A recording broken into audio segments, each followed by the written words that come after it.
Yes, hello everyone. Today I'm going to be telling you a bit about my relationship with modern Greek. And just to clarify the title, I don't think I'm fluent yet in Greek, but I'm hoping to get there.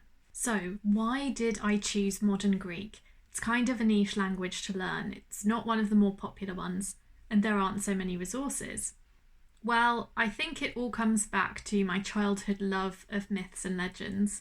And I kind of attribute that to my fandom of the Narnia books. I just loved those as a kid, and they have lots of mythological characters in them. Then at school, I had the chance to take an A level called Classical Civilization. And this was such a popular A level at my school because it included a trip to Greece. So that was my first trip to Greece in 2003 with all my classmates. And we went to Athens, we went to different archaeological sites, we went to a couple of other places in Greece, and I fell in love. I really, really did fall in love. Taking this A level in classics prompted me to study classics at university, and I went to Oxford to take course 2B, which is for people who don't have Latin and Greek at A level, but starting with ancient Greek. Now, before I went to university, I went to a summer school to prepare an intensive summer school in ancient Greek held at a boarding school called Bryanston, and this is quite famous amongst classicists. It's 2 weeks of intense language study and quite intense partying as well. So it was an experience, but I really loved it, and I loved studying the language.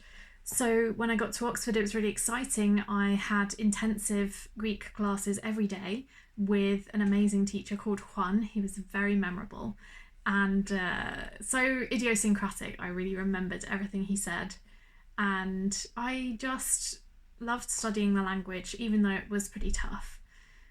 I did the language classes for those 2 years, and then I was taking ancient Greek modules and studying ancient Greek texts into my third and fourth year as well, and I was also taking Latin alongside that.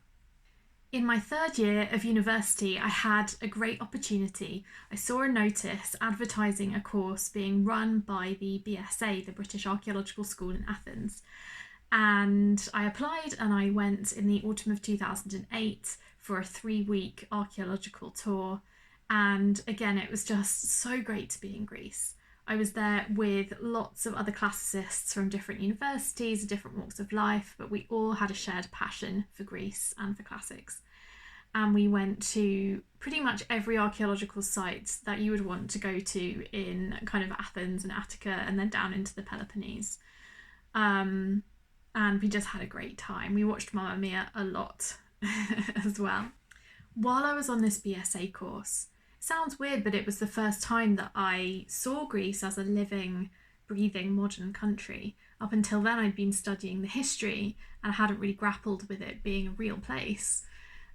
With the course, with my classmates, we were walking around Athens, we were going shopping, we were going to restaurants, and I started to get a sense of life in Greece, and I just knew at that point I must come back. So I had this idea. I was thinking, I wonder if I can get paid to go to Greece. And I was looking at different ways to do that, like maybe being an au pair or language teaching. And I found an EU program called Comenius. So I don't think Comenius exists in quite the same way right now. And also it's part of Erasmus, which because of the B word, Britain is no longer part of. But at the time, with Comenius, if you wanted to be a teacher, or you just said you wanted to be a teacher, they would give you a grant to go and be an assistant teacher somewhere in Europe. So I put down I wanted to go to Greece, and I got given a grant, a small grant, but it was enough for me to go to Greece for 10 months and work in a small primary school in the northern suburb of Athens called Agostephanos. When I moved to Greece, I did not have spoken language. I had ancient Greek, which was definitely a help with reading and writing, but I could not speak or listen. So this was a big challenge, and that was part of the reason I went there. I'd felt this fear of moving abroad, and I just wanted to tackle it and do it.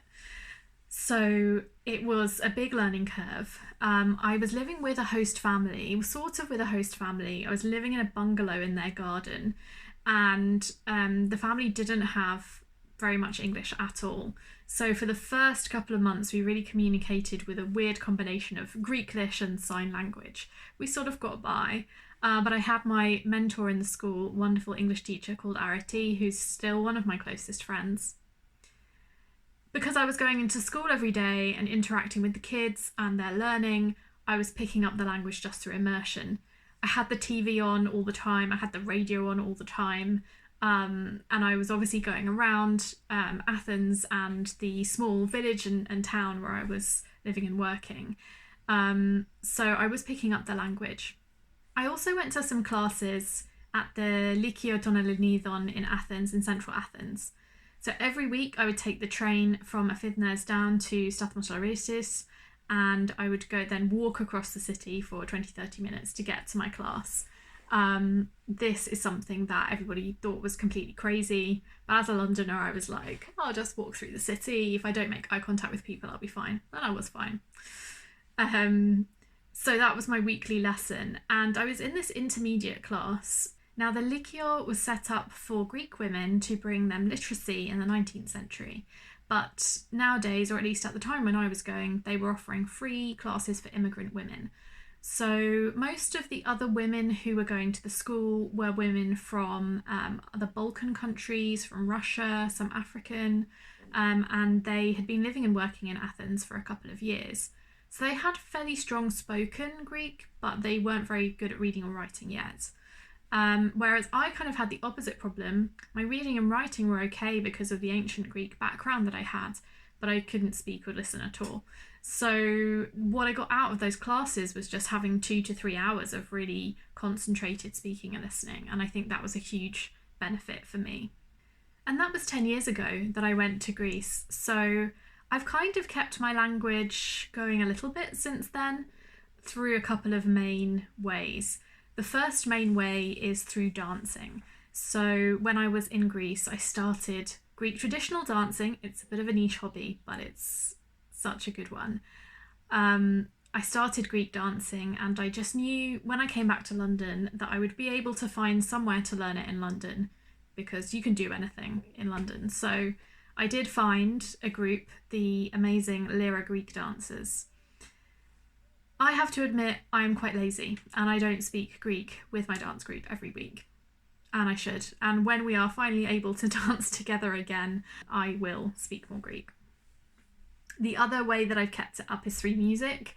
I really love Michalis Hadjiannis, so I've kept on listening to his music, and of course traditional dancing music as well. So I've kept in touch with the culture that way.